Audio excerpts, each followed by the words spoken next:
We are coming in hot today on One Soccer Today with Jordan Wilson and Gareth Wheeler. We are starting the show with hot takes. I promised you boys, you weren't ready for it. The octave went up a notch, the decibels cranked. We got the energy ready to go today. A CPL heavy program with some World Cup qualifying, perhaps, if we have time at the end of the program, some Nations League as well, and a little bit more chat on CF Montreal. All to come in the next 30 minutes. But as promised, the hottest of the hot takes. The CPL season begins on April the 5th. It's a triple header. We know that. What we don't know is who's going to win the league, who's going to win the awards. And it's way too early to make these predictions. Don't and that's know what makes anything, it Jon fun. Snow. Nothing. We certainly don't. Not a single thing. So over the course of the next few days, we're going to go through the CPL awards and give a way too early hot take pick. And it's hot take because there's only one rule, unless I change it. And that's kind of the whole point because I get to do that as the host of the show. You may not choose someone who was nominated for the award in 2024. Jordan Wilson, if you're still with me, you will begin with the Golden Boot winner for 2025. It might shock many people, but this one I really feel it straight in my chest that this could be the year for this young man. And when I played against him back in 2021 and 2022, he was just a guy that ended up finding the back of the net and always scoring and being in the right place at the right time. 11 goals and 5 assists Terran Campbell had in 2021. Now he's coming back home. He's coming to the West Coast, being at Vancouver. Look, there's so many things you could say about this Vancouver FC side. What are they going to look like? But they need a big dog. They need someone to go out and produce. And I think Terran Campbell will be at the top. Will it be 11? Maybe not. Maybe it's 9. But I think he's going to score some goals. I think he's going to be in the right place in the right time. Also think he'll probably take pens. So I'm going to put him at the lead. I hope he doesn't let me down with the Golden Boot. It's a low key to say the Golden Boot winner is only going to have 9 goals this year. Yeah, that's not very optimistic. Come on, Wilson. What was it last year? Who you got? How many? 14. 14. It was 14 last year? Do your research, Toby. Guy doesn't prepare for the program. Gareth Wheeler, you're researched. Who you got? Yo, let's go. How many did Terran Campbell have last year? Is Vancouver a good enough team? Look, there's a number of candidates that I think will be in the mix. I think Brian Wright will be right in the mix. I think Thiago Coimbra could be due for a breakout campaign in Halifax. But I'm going to go with a player who I believe this club will be playing more attacking football with a new manager. And I just don't think they have another top quality option at that position. Let's go with the full Monty. Monty Patterson, the New Zealand international that's coming over to the Canadian Premier League. He scored 39 goals in 50 games. I have no idea about the quality of the National League North. I'm guessing it's not the best, but still 39 goals, scoring that at any level shows me that he's a nose for goal. If you watch his highlights, he's a strong player. He's good on the ball, good left foot as well, and playing for an Ottawa side that I think it has to play better attacking football this year. It has to. And there's players around Patterson to do just that. I think he'll be the focal point of that team, and I think he can put himself right in the mix. This is generally a category as well that international players do better than the Canadians. So that would be my pick. He's a newcomer. I might be proven to be a complete idiot when it comes to this pick because we'll see how he adapts to the Canadian Premier League. But if you want a hot take, that's my hot take. The full Monty going on in our nation's capital. We've already had a Kiwi win the Golden Boot in the CPL, so there's some history there for you, Gareth Wheeler. I'm going to be honest, Wilson. I thought you were going to take my pick with how you started that. A club that's going to try to play more attacking football. I kind of had a feeling I was maybe safe when you said there isn't really another attacking option because I think Pacific have some. But ladies and gentlemen, I'd like to officially welcome you back or welcome you to the Marco Bustos Revenge Tour. This is a guy goal scorer. He's not a goal scorer. He's gonna get goals, more goals than you think. Maybe most combined assists and goals and assists. I think that's a slam dunk. But this is a hot take. I think Bustos is coming here with something to prove. You know the guy's got a sweet left foot, and he's gonna be all over the park in attack. If Pacific are good, Bustos is good. He might be that good to win. Are you saying that because he's your doppelganger? Is this the doppelganger thing going on? Guys, if you guys just keep bringing this up unprompted, I don't know. You're embarrassing me. It's like the Spider-Man. It's like Jenko and Bustos pointing at one another. That's right. I'm the evil Spider-Man, and Bustos is the The red and blue Spider-Man. There's nothing Okay, so evil we got Monty from Gareth, we got Marco from Jenkins, and Taron Campbell, who, Jordan, if Opta serves me correctly, didn't score a goal last year because of all the injuries. And I didn't want to say it. He didn't. Well, that's quite a bounce back. I'm here for you. Okay, let's go to the other side of the park. Loading. And Jordan Wilson, you should start this conversation because of your past with the position, but I make the rules. Gareth Wheeler, Defensive Player of the Year. Who's going to take it? Well, I thought he was the best player when he joined midstream last season. Nassim Mekadesh of Halifax Wanderers. Again, I'm very high on the Wanderers this season. And with Dan Nimick moving on and some good support players around him, I think Mekadesh can take the next step. He's still 24, good size at 6'2", good on the ball, contributes with goals. I think he brings balance. Again, he might be the best defender in the Canadian Premier League, so why would I veer away from that? So I think that's going to be a big season for the Halifax Wanderers, and Mekadesh is going to play a huge role in all of it. Jordan Wilson. Love it. Wheels, you're so warm, but I will say you're close. It's TMG.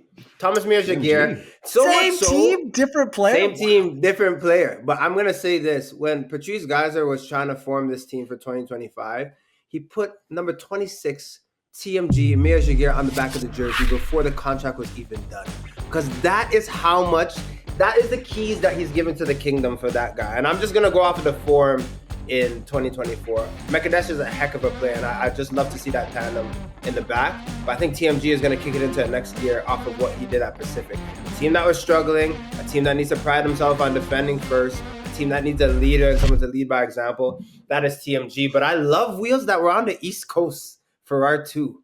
But you can't Mekadesh or TMG. I wanted to give Nimick a shout, but maybe that's yours, Jenko.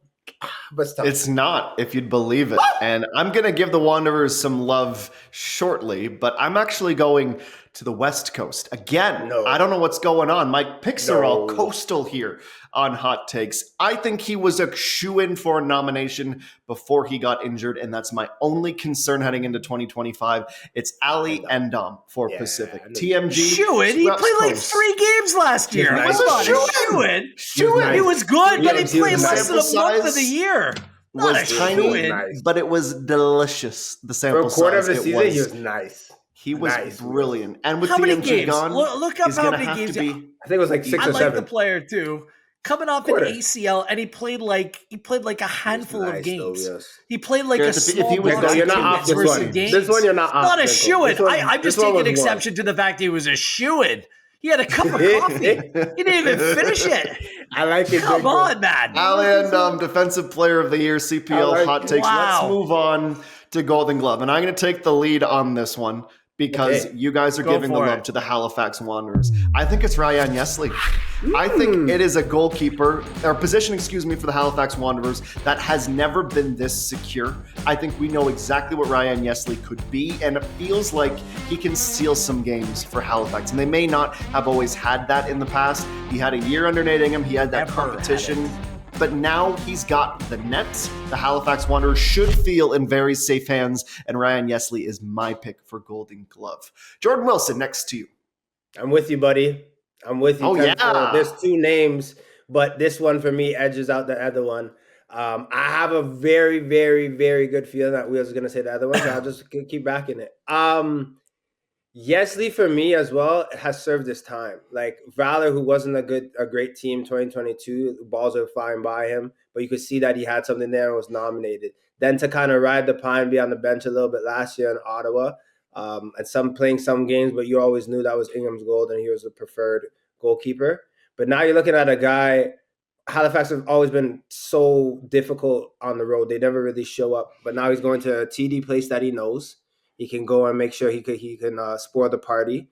Also, when he goes to Valor, he feels more comfortable. This has to be a breakout year for, what is he, 6'7"? The 6'7" giant. Sweet as can be, but just this like has to be the year where he takes it. And you're looking at Halifax, they've needed someone like this. When the fans are behind you so close to the pitch, they're going to really rally behind, for me, one of the most decorated keepers in the league. So I hope he steps up and shows what he's worth. Well, the problem is he's not most decorated yet. I think that you understand what he can be, but he has to go and improve it. So I'll go out and pick a player that's had a little bit better, albeit brief. body of work by Adam Jenkins standards. He's a savvy veteran in the Canadian Premier League, but you can't go through a list of potential award winners without naming someone from Forge. Yassim Khalilat was probably the best goalkeeper once he joined last season as well, and just give him a full season under his belt. Not the biggest goalkeeper, but good with his feet, playing with a good team in front of him, capable of making a big save. Khalilat seems to be the front runner for me. I can't disagree with that. If he played 2 or 3 more matches, I think he gets a nomination and he probably wins the award. He was that good last year. I'm with you on that, Gareth Wheeler. Okay, leaves us you're with Yesley, so you're not with me. So I'm not to be in the 3 though. I think so. It's all about spreading the love, Gareth Wheeler. Okay, this one is the Hot Takes 2025 Player of the Year award. Now, the CPL in the past has nominated upwards of 10 players for this award, and for right reasons. Of course, you want to spread the love. You want to recognize strong seasons. So because of that, I am going to take off the rule that they couldn't have been nominated last year, because you'd really lose a lot of picks. But remember, Gareth, this is a hot take. It's not supposed to be the slam dunk. I want you to go and give us something that could surprise us, but also be a good value pick. Well, I'm actually going with a player that wasn't among the 10 finalists for Player of the Year last year. I'm going to someone that I think is capable of doing it because he's performed in the Canadian Premier League before. Back in 2022, he's got it. Had 5 goals, 9 assists for a struggling side. Let's see what he does on an emerging side. Mr. Sean Rea will be my favorite to go on and be Player of the Year. He's got the talent, he's got the ability, he's got the experience. Now, again, a full off season to build into this. I think last year was a little bit difficult with Halifax struggles and finding his way in the team. Now it's time for him to be a true leader of the Halifax Wanderers and take his career to the next level. I think it could be a big season for Sean Rea and Halifax Wanderers yet again. So the fact that he's done it before kind of sealed the deal here, but I'm going to back Rea to be the Player of the Year. I'm right there with you, Wills. I'll only add Halifax needs him to be that player. He's shown that he can be that player. That could be Morelli-esque, a player that really just drives this team forward. I agree. Co-sign. Good shout, Jordan Adam. Wilson, good shout. The last hot take. Thank you. I'm learning. I just got to listen to you. When you go around this league and you talk to media and you talk to coaches, there's one name that's been consistent since the beginning of. I thought you were going to say no one knows what they're talking about, but carry on. That's for another day. There's a name that everyone always speaks about. And playing against this person, Energizer Bunny, seeing him, he never loses a step. But how has he not won this award yet? And I'm looking at Manny Aparicio for Atletico Ottawa to be the Player of the Year. 5 goals, 2 assists last year. Played 27 games. I think in the past, the reason why he wasn't nominated is because maybe red cards or injuries, or he wasn't playing that many games. Last year he did, but it was just for an Ottawa side that was lackluster. Maybe for me, didn't give as much as they needed to, specifically towards the end. Now you're hoping with the new manager, with the team that kind of knows each other, that he could just be his best self. I wouldn't even say so much it's on him. I just think it's on Atletico Ottawa having a successful season. And they don't have that without him. He has the tools to be a breakout player, a game changer. And if he gets maybe a little bit more goals and a couple more assists, I can't see why he can't be one of the best in the league. Okay, I'll counterpoint. Generally, this award goes to a team that is top of the table or right there and abouts. You think that Ottawa is capable of being that team this year? Because that's what suggests to me that you think that Ottawa is going to be top of the table. I think Ottawa could be in the mix. Do I personally right now feel like they have enough to go out and do it? On paper, yes. But there are so many people that I've asked that say they put Ottawa second, first, hosting the final wheels. You know me, I'm tentative. I'm not really ready to go and do that. I'm not going to say that Atletico Ottawa are going to be number 1 and 2. I still don't see how you're getting past Ford and Calgary. However, there are people that believe this is going to be their year. So maybe I'm swayed by the public a little bit, but I want to say I agree with you. You have to names. Who are these people? Names. But more than 3 people, I've sworn by this. That they're going to be 1 and 2. Ottawa comes out on April 5th. Okay. Wow. And they, let's say the first 6 weeks of the season, we get Atletico Ottawa to 15 points. Would you That's be what they do, surprised though. if they play attacking They do that, football? and then They've no lose. longer parked the bus. They've driven this new formation, this new identity with the team they have. Tabla starts scoring some goals. Aparicio's pitching in. Ingham's making saves. Would you be shocked by that? I see the argument that you're being made, but you got to prove it to me first. What's going And on we at the fullback positions? What's this new style of football going to be like? What are the new Mexican players going to be like in this team? I still have a lot of questions that need to be answered about Ottawa. But yeah, yes, it's not about they should be they should be a playoff team on paper, but that's just paper. Let's see what it looks like in practice. and it's never about the beginning of the season. Last year they started great and then capitulated like halfway through. So you got to show me around week 14 what you're made of and make sure you're consistent. Yeah. We've got some more CPL news to get to in a moment here. I'm going to make up my own category and not let you guys play unless you have one on the spot. I don't expect you to. I want to say this. If he's ready to start the year, if there was a Canadian Premier League comeback player of the year, Alishon Rea for us wheels in that same line of sight. I think Kean Williams is a player who could really take this league by surprise. Year off, saddled by injuries, fell out of love with football, fell back into love, and this Valor team excites me. So I'm going to make up an award, submit it to Commissioner Mark Noonan, comeback player of the year. Keep an eye on Kean Williams in the gateway to the West. I like that. This is incredible. We went through awards, and none of us picked anyone from Cavs. Because they're hot takes. It's an easy to say Tobias Warshevsky wins another. Moosey. You could pick a goalkeeper of the year for Carducci, Moosey player of the year. It's hot takes. Just saying. It's hot takes. It was notable, and thank you for bringing it up. But I do want to talk about Cavalry next, and it's a bit of a sadder note because you always hate to see CPL players leave the league, and we had heard the rumblings. And it was made official today that Charlie Trafford is stepping away from professional football. A player who is a gentleman on and off the pitch. He is a locker room guy. He has personality in this league. And Jordan, it seems as though he was leaving when he still has something to offer with how he played in CONCACAF Champions Cup and showed that heart and soul. But the hometown boy goes to Europe, bounces around, stops in Wrexham, comes back to Calgary, wins the championship that he and Tommy Wheeldon Jr. had crystal ball envisioned years prior. And the CPL is losing a gentleman. They're really losing a proper character. What do you have to say about Mr. Trafford here? As the famous Gareth Wheeler once told me when I was retiring, and this is what he said. I won't tell you the second bit. I'll tell you the first bit. That's what matters right now. The first bit was that you always leave wanting more. He told me, you don't want to overstay your welcome. We're not going to do that with Trafford because that wasn't going to be the situation. But you always leave wanting more. This season, this 2025 season, Calvary will be wanting a lot more of Charlie Trafford. In the locker room, when you're lifting and how infectious that laugh is and that personality, but also when times get tough. There are going to have to be new leaders to emerge. Playing against him, I've never understood how a 6'3", 6'4" guy with such stature, loves to get in a tackle, would flop all the time when we played. I never understood it. And now he's retired so we can joke about it. But honestly, just a gem of a human being on and off the pitch. And I just love that you can visibly see how much he loves the game, but more importantly, Calvary FC. These are the type of players that you need to build the league and to keep it going. And coaches can only do so much from the sideline. You can only see so much at pitch level. The guys that are actually living it out and doing it on the pitch, that's what you need to really drive clubs on. So, I mean, he's a legend for me, a big guy in the game, but he needs to stop diving. That's all I have to say. I kind of feel bad. I feel like I might have pushed him out because in the Champions Cup, I called him Old Trafford, but I said never be better. But I said Old Trafford, and I hope he didn't take that personally. What a guy. Never mind. You know, the player's career, he went abroad, got to come home. It's very cool that everything was able to come full circle for him. But I think Cavalry are going to really miss him.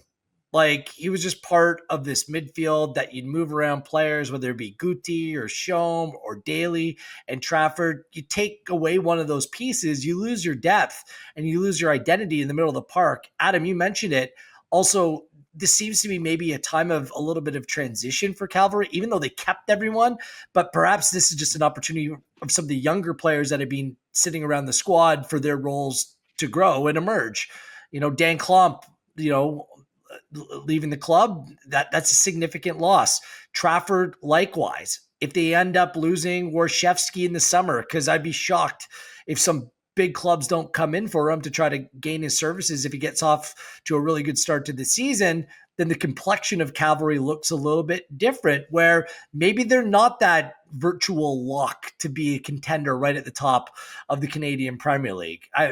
Look, they were outstanding in the CONCACAF Champions Cup. I'm never going to rule them out, but I think once you start stripping significant pieces away, the end product is going to come out a little bit different. So congratulations on him and his career, and good luck to Tommy Wheeldon Jr. and that great staff out in Cavalry, finding different ways to plug and play and providing new opportunity for new players. Jordan, do you agree? Is this a pretty significant blow to the Cavs?